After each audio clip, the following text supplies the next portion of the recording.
दोस्तों, नबी करीम सल्लल्लाहु अलैहि वसल्लम ने फरमाया कि बनी इसराइल में 3 आदमी थे, एक कोढ़ी, दूसरा गंजा और तीसरा अंधा। खुदा ताला ने उनको आजमाना चाहा और उनके पास एक फरिश्ता इंसान की शक्ल में भेजा। पहले वो कोढ़ी के पास आया और पूछा कि तुझे कौन सी चीज प्यारी है। उसने कहा, मुझे अच्छी रंगत और खूबसूरत खाल मिल जाए, इससे लोग घन खाते हैं और अपने पास बैठने नहीं देते। इस फरिश्ते ने अपना हाथ इसके बदन पर फेरा तो उसी वक्त वो अच्छा हो गया और अच्छी खाल और खूबसूरत रंगत निकल आई। फिर पूछा, तुझे कौन से माल से ज्यादा मोहब्बत है? उसने कहा, ऊंट से। बस इसने एक ऊंटनी इसको दे दी और कहा, अल्लाह इसमें बरकत दे। इसके बाद वो फरिश्ता गंजे के पास आया और पूछा, तुझे कौन सी चीज प्यारी है?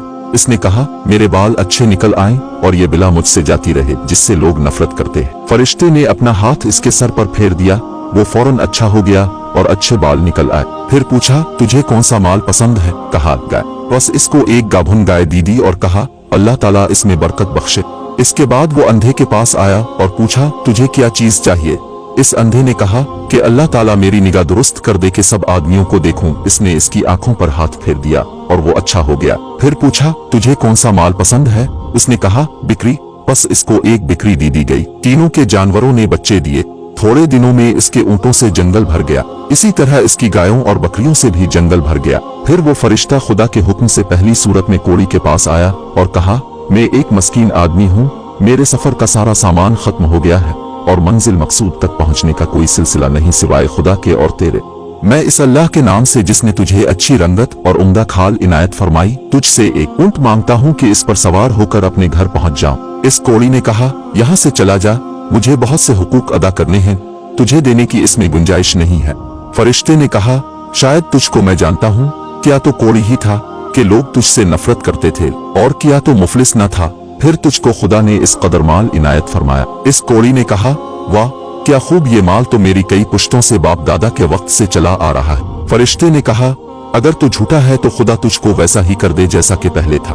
इसके बाद दूसरे शख्स यानी गंजे के पास आया और इसी तरह इससे भी सवाल किया। उसने भी वही जवाब दिया। फरिश्ते ने कहा, अगर तू झूठा है तो खुदा तुझको वैसा ही कर दे जैसा तो पहले था। इसके बाद फिर अंधे के पास गया और कहा, मैं मुसाफिर हूँ और मेरे पास सामान नहीं है।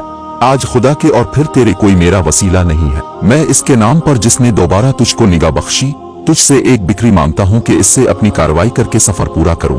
उसने कहा, बेशक मैं अंधा था, खुदा ताला ने महज अपनी रहमत से मुझे निगाह बख्शी। जितना तेरा दिल चाहता है ले जा और जितना चाहे छोड़ जा। खुदा की कसम, मैं किसी चीज से तुझको नहीं रोकूंगा। फरिश्ते ने कहा, तो अपना माल अपने पास रख, मुझे कुछ भी नहीं चाहिए, फकत तुम तीनों की आजमाइश मकसूद थी, सो वो पूरी हो गई। खुदा तुझसे राजी हुआ और इन दोनों से नाराज हुआ। इन दोनों कोढ़ी गंजे को नाशुक्री का क्या नतीजा मिला कि उनसे तमाम नेमत छीन ली गई, जैसे थे वैसे ही हो गए और खुदा उनसे नाराज हो गया। दुनिया और आखिरत में दोनों नामुराद हुए। इस अंधे को शुक्र खुदाबंदी की वजह से क्या इवज मिला कि उसके माल में मजीद इजाफा हो गया। खुदा इससे राजी हुआ और दुनिया व आखिरत दोनों में कामयाब हुआ। आखिर में आइए हम सब मिलकर दिल की गहराइयों से दुआ करें कि अल्लाह ताला हमें उन तमाम वाक़यात से सबक और इबरत हासिल करने और नेक अमाल करके अपनी आखिरत बनाने की तौफीक अता फरमाए।